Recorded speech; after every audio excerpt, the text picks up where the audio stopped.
Hello everyone, welcome to my YouTube channel nursing team. आज की video community health nursing subject के first unit introduction to community health से होने वाली है। टॉपिक का जो नाम है वो है health determinant. Health determinant, these are the several factors which determine the community health.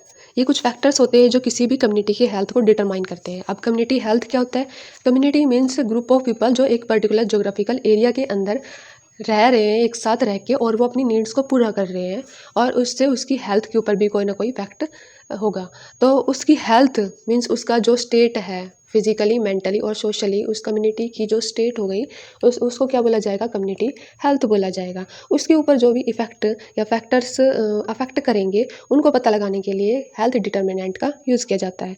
Some of these are as follows. कुछ जो फैक्टर्स है वो ऐसे हैं जैसे कि ह्यूमन बायोलॉजी के अंदर फर्दर आ गई genetic factors, race, age. Second is environment के अंदर internal environment and external environment, external के अंदर भी कंपोनेंट्स आ जाएंगे। Third is lifestyle. Fourth availability of health resources and others determinants भी होते हैं। इनको हम एक चार्ट की हेल्प से पढ़ेंगे आगे।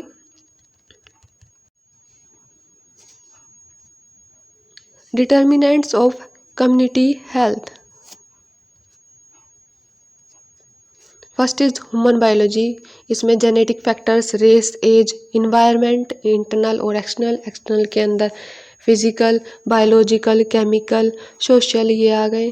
Third is lifestyle, health resources, other determinants के अंदर आ गए जैसे economic conditions, educational status, nutritional status और agricultural factors. So first is human biology. Human biology is an important determinant. ये बहुत ही इंपॉर्टेंट डिटर्मिनेंट है ऑफ कम्युनिटी हेल्थ, किसी भी कम्युनिटी की हेल्थ को डिटरमाइन करने के लिए। It includes genetic factors, race, age. ये कौन कौन से फैक्टर्स है? ह्यूमन बायोलॉजी फैक्टर्स है जो किसी भी कम्युनिटी की हेल्थ को क्या करते हैं? डिटरमाइन करने में हमारी हेल्प करते हैं। इनको हम वन बाय वन पढ़ेंगे। अब जेनेटिक फैक्टर्स क्या होते हैं? It play an important role in determining different physical and mental characteristics of every individual. ये कुछ इंपॉर्टेंट रोल प्ले करते हैं किसी भी पर्सन की फिजिकल और मेंटल कैरेक्टरिस्टिक्स को डिटरमाइन करने में। कैसे? क्योंकि जेनेटिक फैक्टर्स है, उसके अंदर हमारे जीन्स, डीएनए, जेनेटिक मटेरियल वगैरह आ गए, उससे हमारी फिजिकल और मेंटल कैरेक्टरिस्टिक्स पता चलती है। किसी भी पर्टिकुलर पर्सन की फिजिकल अपीयरेंस और उसकी मेंटल एबिलिटी कैसी है उससे पता चलता है। तो इससे भी हमारी ओवरऑल हेल्थ डिटरमाइन करने में हमारी हेल्प होगी। Next is race. Racial factors also determine the health status of community members.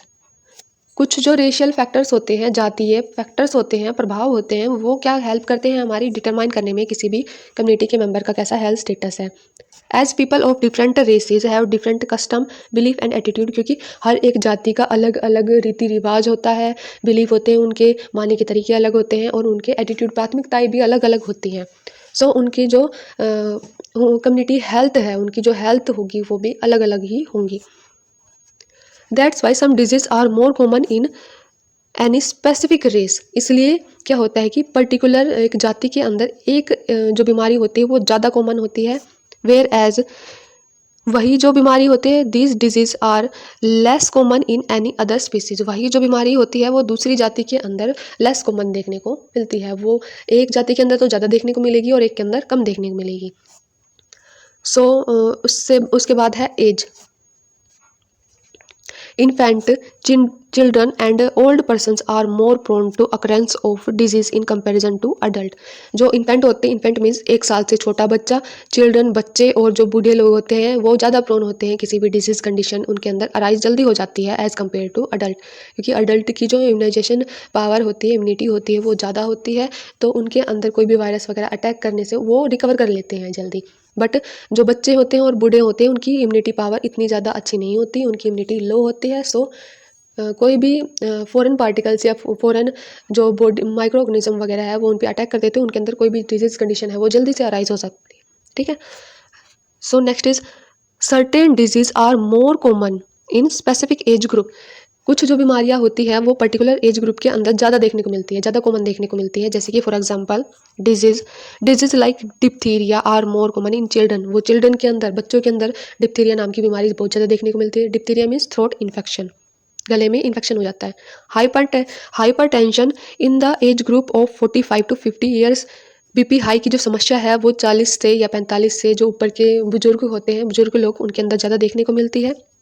ये हमारे हो गए ह्यूमन बायोलॉजी फैक्टर्स। फर्स्ट था ये, फर्स्ट कंप्लीट हो चुका है। सेकंड जो फैक्टर है वो हमारा वो है environment. It is classified as internal environment and external environment. इसको दो भागों में बांटा गया है। कितने टाइप का होता है? दो टाइप का, इंटरनल और एक्सटर्नल। इंटरनल मीन्स आंतरिक वातावरण और एक्सटर्नल मीन्स बाहरी वातावरण। वन बाय वन इनको देखते हैं। इंटरनल इन्वायरमेंट क्या होता है? This pertains to each and every component part of human body, every cell, every tissue, every organ and every organ system. अंदर की बात कर रहा है, अंदर का जो इन्वायरमेंट है उसकी बात कर रहा है। तो हमारी बॉडी के अंदर जो सेल है, टिश्यू है, ऑर्गन सिस्टम है, वो अच्छे से एक्टिवली पार्टिसिपेट करेंगे तो हमारी ओवरऑल हेल्थ भी वो क्या होगी? पॉजिटिव होगी, अच्छी होगी, हेल्थ स्टेटस हमारा हाई होगा। इसके बाद है external environment. It consist of those things to which a person is exposed after conception या डिलीवरी।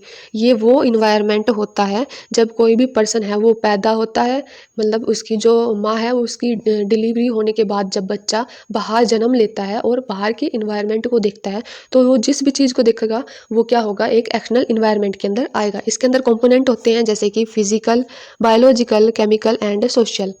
इनको भी हम वन बाय वन पढ़ेंगे। First is physical component. इसके अंदर आ गया, it includes water, temperature, light, housing, solar waves, air, soil, noise and humidity. Water कैसे करेगा? पानी की प्यास लगती है, अगर पानी नहीं पियेंगे तो डिहाइड्रेशन हो जाएगा, टेम्परेचर ज़्यादा हो जाएगा या कम हो जाएगा तो बॉडी का ओवरऑल टेम्परेचर है वो इम्बैलेंस हो जाएगा। उससे हमारी जो भी बायोलॉजिकल क्लॉक है वो सब डिस्टर्बेंस हो सकता है, उसके अंदर हार्मोनल इशू हो सकते हैं। लाइट से आइज़ के अंदर खराबी हो सकती है, आइज़ डैमेज हो सकती है। हाउसिंग, सिक्योरिटी का हमारे पास में कोई भी सिक्योरिटी का एक साधन है हाउसिंग। अगर हाउसिंग नहीं है हमारे पास में, घर नहीं है, तो हमारे पास में सिक्योरिटी की व्यवस्था नहीं है। एयर, सांस लेते हैं, ऑक्सीजन लेते हैं, बिना ऑक्सीजन के तो जिंदा ही नहीं रह सकते। सोयल, मिट्टी की भी ज़रूरत है पेड़ पौधे उगाने के लिए या हमें ज़मीन पे रहने के लिए। नॉइस, नॉइस से भी हमारे ईयर डैमेज हो सकते हैं। ह्यूमिडिटी से भी, ज़्यादा नमी हो गई तो उससे भी हमारी स्किन के ऊपर कुछ ना कुछ स्किन डिसऑर्डर हो सकते हैं। Second is biological component. It include human being, animal, virus, insect, trees, bacteria और प्रोटोजोआ। ह्यूमन, एनिमल्स से भी हेल्थ के ऊपर इफेक्ट मिल सकता है, पॉजिटिव भी और नेगेटिव भी। पॉजिटिव कैसे? गाय भैंस होती है, उनका दूध, डेयरी प्रोडक्ट हमें मिलते हैं, पॉजिटिव इम्पैक्ट हो गया। नेगेटिव कैसे? कुत्ते बिल्ली हो गए, काट ले तो रेबिस हो सकता है, नेगेटिव इम्पैक्ट हो गया। वायरस, बैक्टीरिया, इंसेक्ट, प्रोटोजोआ, ये क्या हो गए? ये हमारी बॉडी के अंदर अटैक करके कोई ना कोई डिजीज कंडीशन अराइज कर सकते हैं। हमारी इम्यूनिटी अगर लो होगी तो हमारे अंदर कोई ना कोई डिजीज हो जाएगी। ट्रीज कैसे कर सकते हैं? पेड़ों से हम सांस लेते हैं, ऑक्सीजन लेंगे, उससे हमारा ओवरऑल हेल्थ अच्छा होगा। ऑक्सीजन की अमाउंट अगर कम है तो उससे कोई ना कोई रेस्पिरेटरी ट्रैक्ट का कोई भी इन्फेक्शन हो सकता है। उसके बाद है third, chemical component. It include smoke, dust, gases and allergic substances. इसके अंदर जो केमिकल सब्सटेंसेज है वो सब आएंगे, जैसे कि स्मोक, धुआं वगैरह हो गए, हार्मफुल गैसेज हो गई, डस्ट पार्टिकल, ये हमारे रेस्पिरेटरी ट्रैक्ट के इन्फेक्शन को अराइज कर सकते हैं, जिससे हमारी डिजीज कंडीशन होगी और हेल्थ के ऊपर इफेक्ट देखने को मिलेगा। Fourth is social component. इसके अंदर कौन कौन सी चीज़ें आ गई? Social custom, belief, traditions, rule regulation और इकोनॉमिक स्टेटस।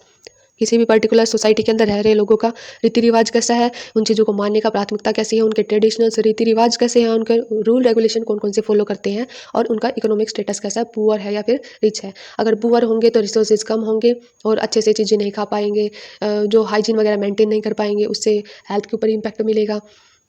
वही जो रिच पीपल होंगे उनकी जो हेल्थ होगी वो पुअर के कंपैरिजन में थोड़ी सी अच्छी होगी। इन्वायरमेंट के बाद में जो थर्ड हमारा फैक्टर है, थर्ड डिटर्मिनेंट है, वो हमारा है lifestyle. Lifestyle means people's way of living. Lifestyle का मतलब क्या होता है कि पीपल, जो भी लोग हैं वो किस तरीके से रह रहे हैं, उनके रहने का तरीका। Unhealthy lifestyle causes occurrence of certain disease. जो अनहेल्दी लाइफस्टाइल होती है उससे क्या हो सकता है, किसी भी पर्टिकुलर कोई भी पर्टिकुलर डिजीज़ कंडीशन किसी पर्सन के अंदर अराइज हो सकती है। अगर वो हेल्दी लाइफस्टाइल जिएगा तो हेल्दी उसकी लाइफ रहेगी, अनहेल्दी रहेगा अनहेल्दी लाइफस्टाइल रहेगी, वो सोता रहेगा, खा के बस पड़ा रहेगा, काम धाम नहीं करेगा कुछ भी, या कुछ भी मान लो कोई भी चीज़ है वो अच्छी उस लाइफस्टाइल वो इंजॉय नहीं कर रहा है, तो उससे क्या होगा, उसकी डिजीज़ कंडीशन अराइज हो सकती है। जैसे कि स्मोकिंग कर रहा है, तंबाकू चबा रहा है, या अल्कोहल का कंजप्शन है वो ज़्यादा कर रहा है, उससे क्या होगा, कैंसर हो जाएगा, किडनी है उसकी फेल हो जाएगी, किडनी फेलियर देखने को मिलेगा। उससे भी क्या हो रहा है, हेल्थ पे इम्पैक्ट भी पड़ रहा है। Fourth is availability of health services. The health services which are provided by health community members are also directly determine their health. जो हेल्थ सर्विसेज होती है जो भी किसी भी कम्युनिटी मेंबर्स को प्रोवाइड की जा रही है, वो भी डायरेक्टली क्या करती है, किसी उस पर्टिकुलर एज ग्रुप के लोगों का या फिर उस कम्युनिटी का हेल्थ स्टेटस बताती है, हेल्थ के बारे में बताती है। Equitable distribution and community involvement make the health services more effective. Equitable distribution and community involvement है वो किसी भी हेल्थ सर्विसेज को ज़्यादा इफेक्टिव बनाता है। इक्विटेबल डिस्ट्रीब्यूशन क्या होता है कि कोई भी रिसोर्सेज है उसका अच्छे से उसका डिस्ट्रीब्यूशन करना, बांटना। उसको कैसे बांटना कि जो ज़्यादा ज़रूरतमंद लोग हैं उनको पहले देना और बाद में दूसरे लोगों को देना। कम्युनिटी इन्वॉल्वमेंट मीन्स जो कम्युनिटी के अंदर लोग हैं उनका भागीदारी होना। उससे क्या हो सकता है, जो भी हेल्थ सर्विसेज है या फिर हेल्थ प्रोग्राम चलाए जा रहे हैं उसके वो ज़्यादा इफेक्टिविटी देखने को मिलेगी उससे।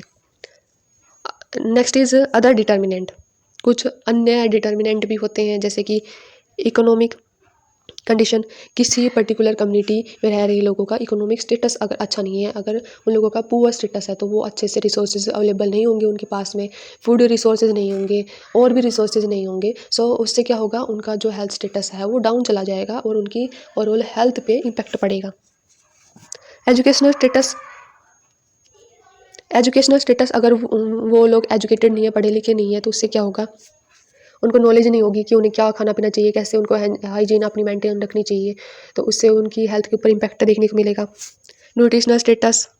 अगर उनको अपने न्यूट्रिशन के बारे में नहीं पता, न्यूट्रिशनल स्टेटस के बारे में नहीं पता कि हमें कैसे टाइप का बैलेंस डाइट लेनी चाहिए, न्यूट्रिशनल डेफिशिएंसीज है तो ये वाला न्यूट्रिशन लेना चाहिए, तो उससे भी क्या हो सकता है, उसके अंदर कोई भी ज़्यादा न्यूट्रिशनल डेफिशिएंसी हो सकती है। मान लो किसी के अंदर कैल्शियम की कमी है और वो प्रोटीन को ज़्यादा इंटेक कर रहा है, तो उसकी कैल्शियम की जो डेफिशिएंसी है वो तो ना पूरी होगी, प्रोटीन ही खाया जा रहा है वो तो उससे क्या होगा, उसके अंदर कैल्शियम से होने वाली डिसऑर्डर हो जाएंगे, कोई भी डिजीज कंडीशन अराइज हो जाएंगी, जैसे कि उसके बोन्स है उसके अंदर डिफॉर्मिटीज़ आ जाएंगी, बोन सॉफ्ट हो जाएंगी, डिजोल्व होना स्टार्ट हो जाएंगी, फ्रैक्चर होना स्टार्ट हो जाएगा।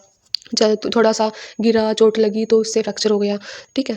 तो न्यूट्रिशनल स्टेटस भी डिटरमाइन करता है कि पर्टिकुलर कम्युनिटी का हेल्थ स्टेटस कैसा है।